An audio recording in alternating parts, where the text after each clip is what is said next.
এক গ্রামে একসময় একটা দুষ্টু বিড়াল ছিল। সে ছিল খুব চালাক ও চতুর। গ্রামে যে কারো ঘরে দুধ থাকলেই সে লুকিয়ে গিয়ে চুরি করে খেত।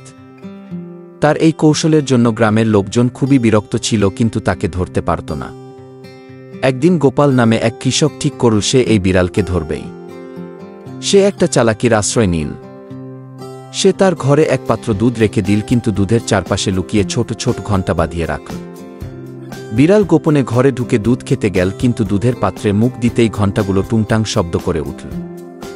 গোপাল আর তার পরিবার সঙ্গে সঙ্গে দৌড়ে এল। বিড়াল ভয় পেয়ে গেল এবং পালানোর চেষ্টা করল, কিন্তু গোপাল তাকে ধরে ফেল।